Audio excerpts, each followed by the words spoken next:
So you can't orgasm? What does it look like? Isn't it a bit racist to criticise? Isn't this just like male circumcision?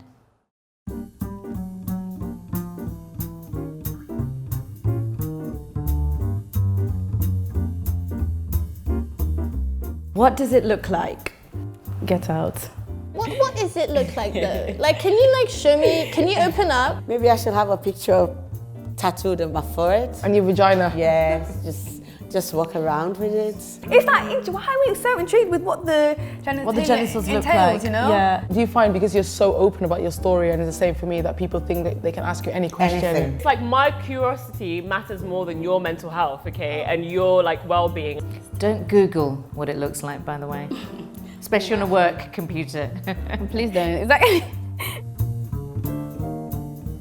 Isn't it like male circumcision? This has come up way too much. I don't understand how these two concepts are still spoken about in the same breath. The only reason FGM happens is to control a girl's sexuality. It can be anything from a small nick in the hood of the clitoris, The partial or total removal of the labia minora. sometimes if they're sewn closed, there's a tiny hole that's left for pee to come out and menstrual blood to come out. It has a lot of implications for childbirth. It makes it very difficult. I've witnessed a lot of women died back home giving birth.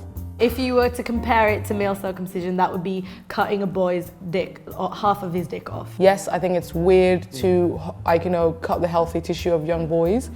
I would never support it, but I think to compare the two in order to make a point doesn't help anybody. It's like if someone walked in to like a talk about how diabetes was bad and said, oh, but what about cancer though? Exactly, yeah. Isn't that a Muslim thing? Hi, Muslim here. Lovely. Why with the Islamophobia is it every day? Is it every day? Okay, give them a break. You know? It's raining outside, blame Islam. It's not written in the Quran. It's not necessarily endorsed by the imams. Actually, are you Muslim? No. Okay. I was baptized Obviously, it's not as Muslim. a baby, 2 weeks old baby. That's how Christian my family is. We believe it started 2,500 years ago, so it predates both Islam and Christianity. In Egyptian times. Egyptian. Islam wasn't created like until a billion years later or something. Like, come on, man. So you can't orgasm. This question's cheeky. Oh, something's happened to her vagina? Sex. Yeah, exactly. Yeah. Sex. Because that's all. That's all it's for. The orgasm question is always the first thing they ask, like, can you have an orgasm? Asking such a question will definitely trigger huge emotions. It could break a survivor and set her back, so just don't ask. I do like that they care about us having orgasms. True. That's nice, Once but- in a while, yeah. For once in our lives, they actually want to care. They wanna At the care. time that we don't need them to care.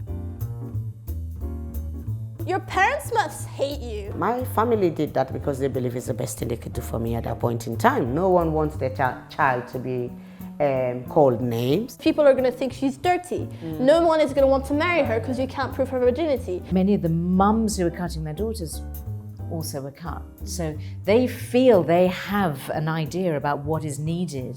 It doesn't come from a place of hate. It comes from a place of, you know, just weird love and and immense pressure. My mother had no role, had no power in ending my FGM, like stopping me from being cut, but she had the power to empower me to be this woman that I am.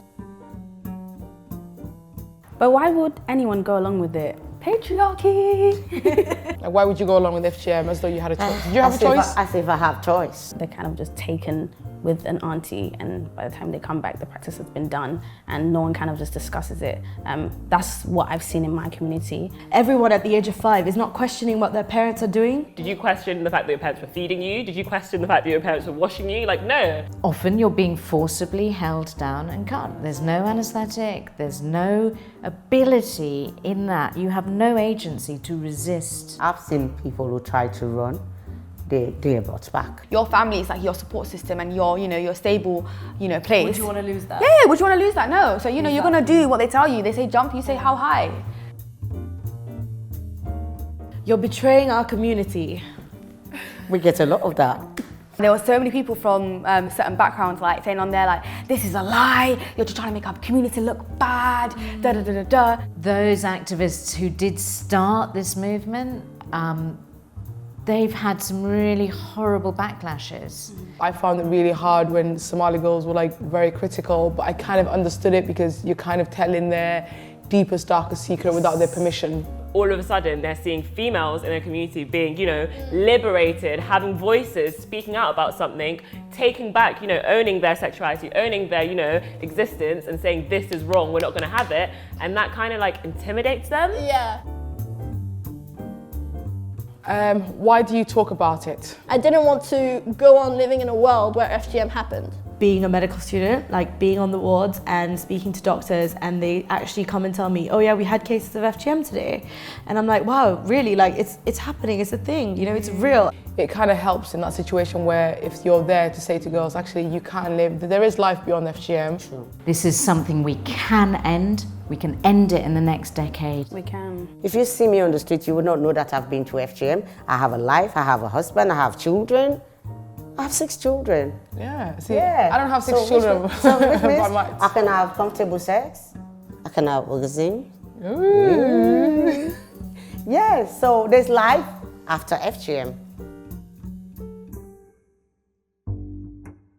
Can you have an orgasm is the first question that I was asked by a senior person. I think it depends on the guy, you know, what can the guy bring to the table? Has he got the skills? That's what we need to be talking about.